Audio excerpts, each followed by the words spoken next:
सात संगत जी, प्रेम से बोलिए धन निरंकार जी। सात संगत जी, दासी आशा करती है कि आप सब स्वस्थ होंगे। सतगुरु माता जी की पावन कृपा आप जी पर बरस रही होगी। आज मैं आपके सामने फिर से एक नई प्रेरणादायक कहानी लेकर के आई हूँ, सच्ची सफलता। तो आज चलते हैं इस कहानी की ओर। शिल्पा शहर के एक प्रसिद्ध स्कूल में 10वीं कक्षा में अध्ययन करती थी। वह पढ़ाई के साथ साथ खेलकूद में भी गहन रुचि रखती थी और लंबी दूरी की दौड़ में हमेशा प्रथम स्थान पर ही आती थी। उसको क्रीड़ा प्रशिक्षण देकर यह प्रयास कर रहे थे कि वह प्रादेशिक स्तर पर भाग लेकर स्कूल का नाम उज्जवल करे। इसके लिए उसके प्राचार्य, शिक्षक, अभिभावक और उसके मित्र सभी उसे प्रोत्साहित करते थे।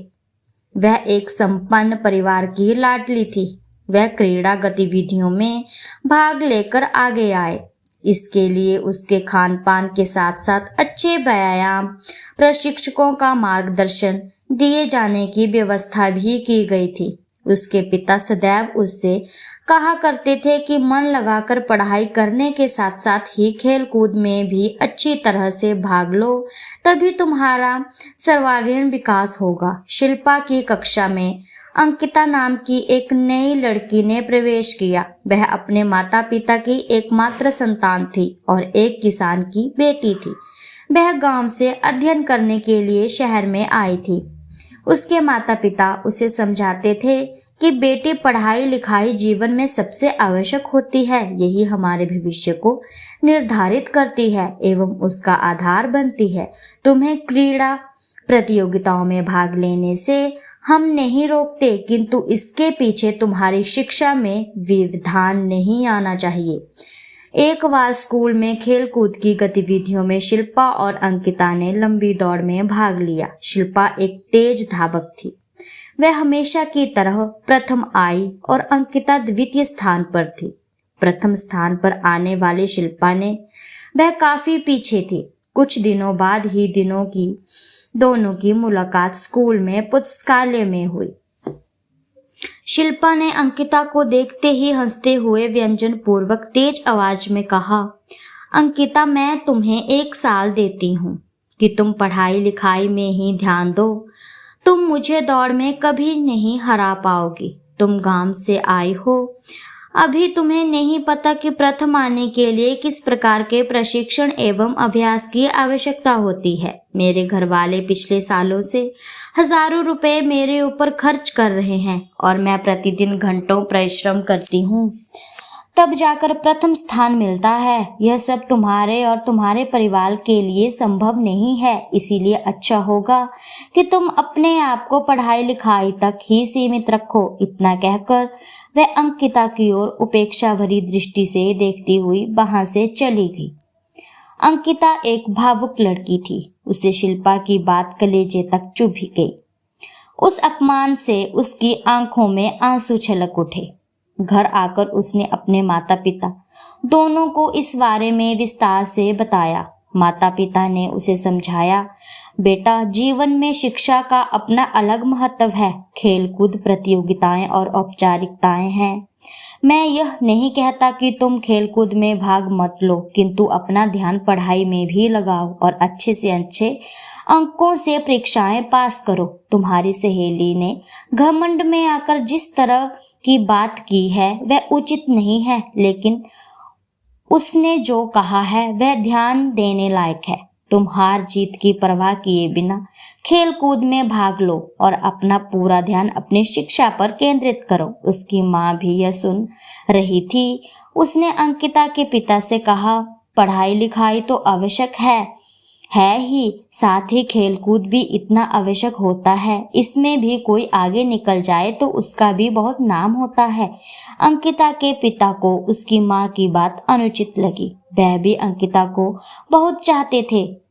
उनकी अभिलाषा थी कि बड़ी होकर वह बड़ी अफसर बने। अंकिता दोनों की बातें ध्यानपूर्वक सुन रही थी। उसकी माँ ने उससे कहा, दृढ़ इच्छा शक्ति और कठोर परिश्रम से सभी कुछ प्राप्त किया जा सकता है। अंकिता अगले दिन से ही गांव में एक मैदान में जाकर सुबह दौड़ सुबह दौड़ का अभ्यास करने लगी। वह प्रतिदिन सुबह जल्दी उठ जाती और दैनिक कर्म करने के बाद दौड़ने चली जाती। जब वह कठिन अभ्यास कर रही थी, इसके कारण उसे पढ़ाई करने का समय ही नहीं मिलता था।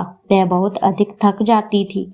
उसके माता पिता दोनों ने यह देखा तो उन्होंने यह सोचकर कि विद्यालय आने जाने के लिए गांव से शहर आने जाने में उसका बहुत समय बर्बाद होता है, उन्होंने उसके लिए शहर में ही एक किराए का मकान लेकर उसके साथ वहीं रहने और पढ़ने की व्यवस्था कर दी।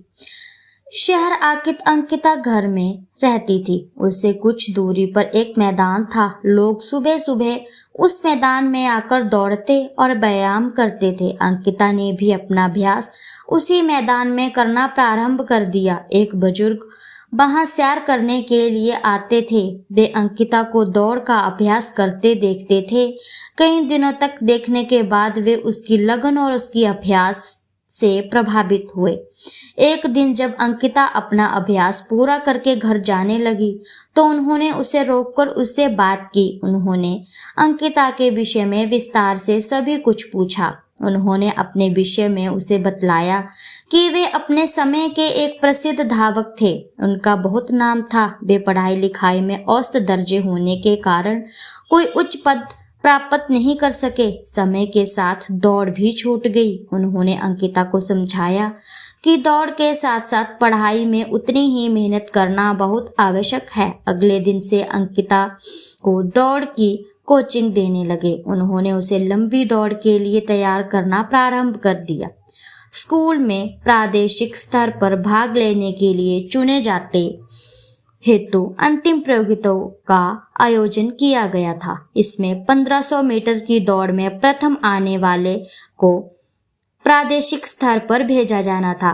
प्रतियोगिता जब प्रारंभ हो रही थी तब शिल्पा ने अंकिता की ओर गर्व से देखा। शिल्पा पूर्ण आत्मविश्वास से भरी हुई थी और उसे पूरा विश्वास था कि यह प्रतियोगिता तो वही जीतेगी। शिल्पा और अंकिता दोनों के माता पिता भी दर्शक दीर्घा में उपस्थित थे। बिसल बजते ही दौड़ प्रारंभ हो गई। शिल्पा ने दौड़ प्रारंभ होते ही अपने को बहुत आगे कर लिया था। उसके पैरों की गति देखकर दर्शक उत्साहित थे और उसके लिए तालियां बजा बजाकर उसका उत्साह बढ़ा रहे थे। अंकिता भी तेज दौड़ रही थी, किंतु वह दूसरे नंबर पर थी। वह एक सी गति से दौड़ रही थी। 1500 मीटर की दौड़ थी। प्रारंभ में शिल्पा ही आगे रही, लेकिन आधी दौड़ पूरी होते होते तक अंकिता ने शिल्पा की बराबरी कर ली। वे दोनों एक दूसरे की बराबरी से दौड़ रहे थे। कुछ दर्शक अंकिता को तो कुछ शिल्पा को प्रोत्साहित करने के लिए आवाजें लगा रहे थे। शिल्पा की गति धीरे धीरे कम हो रही थी, जबकि अंकिता एक सी गति से दौड़ती चली जा रही थी। जब दौड़ पूरी होने में लगभग 100 मीटर रह गए तो अंकिता ने अपनी गति बढ़ा दी। उसकी गति बढ़ते ही शिल्पा ने भी जोर मारा। वह उससे आगे निकलने का प्रयास कर रही थी, लेकिन अंकिता लगातार उससे आगे होती जा रही थी। दौड़ पूरी हुई और अंकिता प्रथम आई थी। शिल्पा उससे काफी पीछे थी। वह द्वितीय आई थी। अंकिता की सहेलियां मैदान में आ गई थी और उसे गोद में उठाकर अपनी प्रशंसा जता रही थी। वे खुशी से नाच रही थी। मंच पर प्राचार्य जी आए और उन्होंने अंकिता के विजय की घोषणा की। अंकिता अपने माता पिता के साथ प्राचार्य जी के पास पहुंची और उसने उनसे बताया कि वह प्रादेशिक स्तर पर नहीं जाना चाहती। उसकी बात सुनकर प्राचार्य जी और वहां उपस्थित सभी लोग आश्चर्यचकित हो गए थे। प्राचीन जी ने उसे समझाने का प्रयास किया, किंतु वह टस से मस नहीं हुई।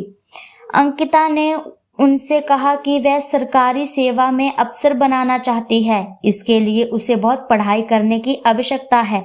दौड़ की तैयारियों के कारण उसकी पढ़ाई प्रभावित होती है, इसीलिए वह प्रादेशिक स्तर पर जाना चाहती है। अतः वे प्राचार्य जी स्वयं माइक पर गए और उन्होंने अंकिता के इंकार के विषय में बोलते हुए शिल्पा को विद्यालय की ओर से प्रादेशिक स्तर पर भेजे जाने की घोषणा की। यह सुनकर शिल्पा सहित वहां उपस्थित सभी दर्शक भी अवाक रह गए। शिल्पा अंकिता के पास आई और उसने पूछा कि तुमने ऐसा क्यों किया। अंकिता ने उसे भी बताया जो उसने प्राचार्य से कहा था। उसने शिल्पा को बताया कि मेरा उद्देश्य क्रीड़ा प्रतियोगिताओं में आने का नहीं था, वरना मैं तुम्हें बताना चाहती थी समय सदैव एक सा नहीं होता।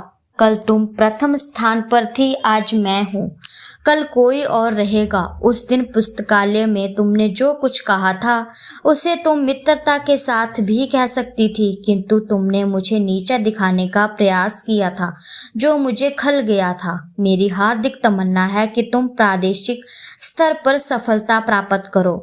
नियत तिथि पर शिल्पा स्टेशन पर प्रतियोगिताओं में भाग लेने जाने के लिए उपस्थित थी। विद्यालय की ओर से प्राचार्य और आचार्य सहित उसके अनेक साथी एवं उसके परिवार के लोग भी उसे विदा करने के लिए आए हुए थे। प्राचार्य जी ने उसे शुभकामनाएं देते हुए कहा, सच्ची सफलता पाने के लिए मन में ईमानदारी, क्रोध से बचाव, वाणी में मधुरता का होना अत्यंत आवश्यक है।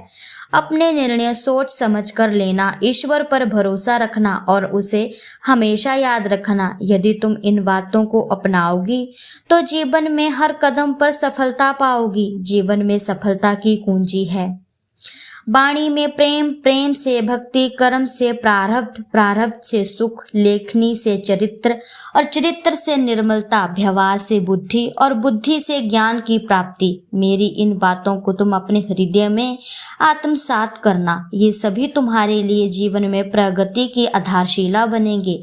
शिल्पा सभी से मिल रही थी और सभी उसे शुभकामनाएं दे रहे थे, किंतु उसकी आंखें भीड़ में अंकिता को खोज रही थी। ट्रेन छूटने में चंद मिनट ही बचे थे, तभी शिल्पा ने देखा कि अंकिता तेजी से प्लेटफॉर्म पर उसकी ओर चली आ रही है। वह भी सबको छोड़कर उसकी ओर दौड़ गई। अंकिता ने उसे शुभकामनाओं के साथ गुलदस्ता भेंट किया तो शिल्पा उससे लिपट गई। दोनों की आंखों में प्रसन्नता के आंसू थे। साथ संगत जी, इसीलिए हम कोई भी कार्य है हम पूरी मेहनत और लगन से करेंगे तो साथ संगत जी हमें सफलता जरूर मिलेगी। साथ संगत जी, दासी की कहानी आप जी को अच्छी लगी हो तो चैनल को सब्सक्राइब जरूर कीजिएगा। ऐसी ही छोटी छोटी प्रेरणादायक कहानियां दासी आप जी के सामने लेकर के आती रहेगी।